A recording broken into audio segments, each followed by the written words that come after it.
Félicitations, félicitations, félicitations. Bon bref, c'était pour rigoler, donc générique. Malgré les échecs, objectif en tête, faut jamais se laisser faire. Ça prendra du temps mais j'y arriverai. One love, c'est God qui a le dernier mot. Ça prendra du temps mais peut-être pas. One love, c'est God qui a le dernier mot. J'espère pour toi que tu as fini de fêter en fait. Si tu n'as pas fini, bon, laisse d'abord la vidéo, abonne-toi. Quand tu finis de t'abonner, ensuite tu retournes faire ce que tu avais à faire, c'est-à-dire rigoler et tout et tout et tout. Après tu reviens. Lorsque tu as fini de rire en fait, reviens pour la vidéo.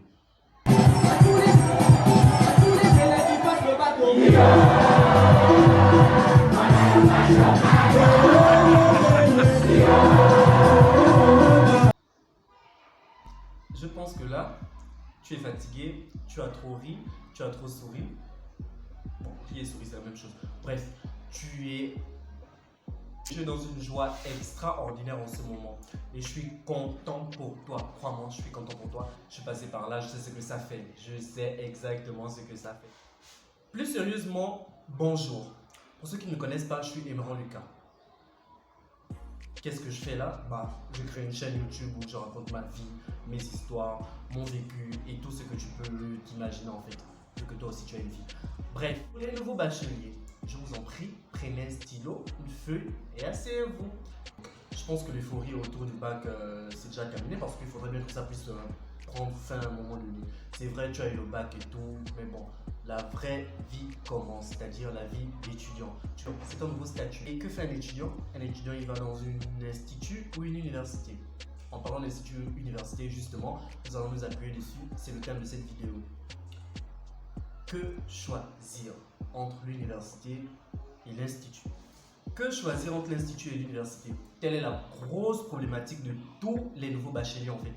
Si tu n'es pas passé par là, c'est que toi vraiment tu es un génie. Parce que honnêtement, on sait, la plupart d'entre nous, on arrive, on se dit juste, il faut juste gagner le bac, après on va se débrouiller pour le reste. Voilà, tu as eu ton bac. Maintenant, il faut choisir entre l'institut et l'université. Donc, on va s'appuyer là-dessus parce que honnêtement, je sais que les conseils d'orientation, bon, à part dans les pays occidentaux, mais chez nous, je pense que c'est souvent la merde. Désolé pour ceux qui ont des parents conseillers d'orientation, mais honnêtement, c'est souvent la merde. Je vais pas en connaissance de cause. J'ai pas eu une bonne orientation. Aujourd'hui, beaucoup de personnes qui devraient se retrouver à l'université sont dans les instituts et vice-versa en fait. On se retrouve dans une certaine cacophonie et on se pose la question après la première année, pourquoi?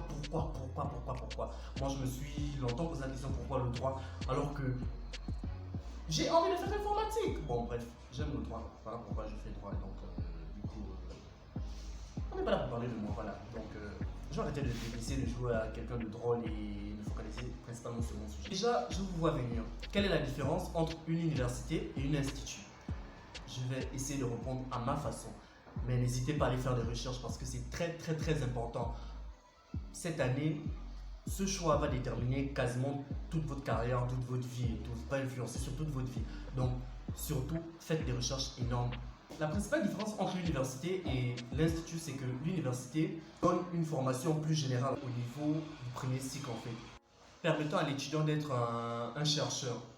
Et au second cycle, elle le spécialise. Au second cycle, on parle de master en fait, donc en quatrième année, pardon. Elle le permet de se spécialiser dans le domaine qu'il a choisi en fait. Or, l'institut supérieur donne déjà, dès le premier cycle, une certaine formation. C'est-à-dire que tu peux facilement travailler déjà dans une entreprise, être intégré dans une entreprise et plus facilement dans la société, vous voyez. C'est un peu ça la différence. Et du coup, au second cycle d'un institut supérieur, tu approfondis, tu deviens vraiment un technicien supérieur en fait. Genre, pour résumer, on dira que l'université, elle est générale et l'institut, elle est spécialisée. C'est-à-dire qu'en français plus simple, tu arrives à l'université, tu fais des recherches énormes sur des théories et tout. Alors que dans un institut supérieur, tu arrives, on te montre déjà comment fabriquer une bombe ou je sais pas, quelque chose du genre en fait.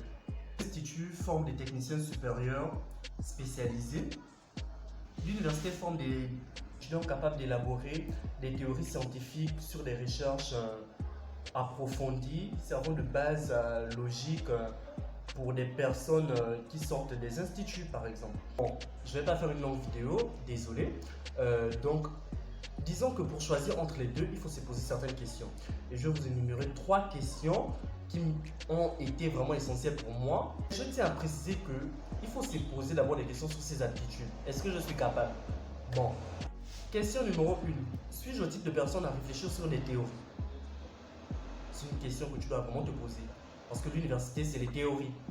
C'est beaucoup de théories, beaucoup de recherches scientifiques, des trucs comme du genre. Comparé à l'institut qui est plus pratique. On sait que 1 plus 1 est égal à 2. Question numéro 2. Suis-je capable d'être un bon chercheur? Suis-je capable d'être un bon chercheur? C'est quoi un chercheur? Un chercheur, c'est celui qui va lire des livres énormes, des encyclopédies, des trucs, faire beaucoup de recherches en fait. Vous savez ce que c'est un chercheur, je n'ai pas besoin de vous expliquer. Suis-je capable d'être un bon chercheur? D'être un chercheur tout court même. Si tu es capable, si tu as cette ambition, si tu sais que tu aimes ta culture en fait, tu aimes la culture en général, alors penche vers l'université. 3e et dernière question, et pas des moindres. Est-ce que j'aime vraiment la lecture? Ça, c'est la base. Si tu sais que tu vas aller à l'université, c'est la littérature. Que tu fasses droit, que tu fasses, je sais pas, économie ou n'importe quoi, c'est toujours la littérature. Une littérature énorme. Une littérature énorme. Donc, est-ce que j'aime réellement la lecture? Si tu sais que tu n'aimes pas trop la lecture, je ne dirais pas que le fait d'aller à l'institut va t'éviter de lire. Non. Mais les universités sont plus basées sur des théories, comme on disait. Donc, il faut énormément lire. Il faut énormément lire. Or, l'institut est plus basé sur la pratique. Bon, c'est pas une vérité générale, mais c'est déjà un petit point pour t'aider à choisir entre l'institut et l'université. À partir de là, je pense que tu peux maintenant essayer de peser le pour et le contre. L'université ou l'institut. Bon, donc la réponse ne vient que de toi. Ne te laisse pas influencer, ne suis pas ton ami, ne suis pas X ou Y. Vas-y, réfléchis vraiment parce que cette décision peut impacter sur toute ta vie en fait. Donc, j'espère que j'ai pu quand même t'aider. À défaut, c'est pas grave. Abonne-toi, like, partage parce qu'il y a beaucoup de personnes qui sont dans la même situation que toi. Donc, je pense que c'est le moment de vous dire au revoir. J'ai une chaleur énorme, il fait tellement chaud en ce moment. Donc, see you next time. Merci de m'avoir regardé. Plein de bisous à vous. N'hésitez pas à laisser vos commentaires. Je n'attends que ça. Bon, bref, bye. Combien d'années, caporal de... Ma mère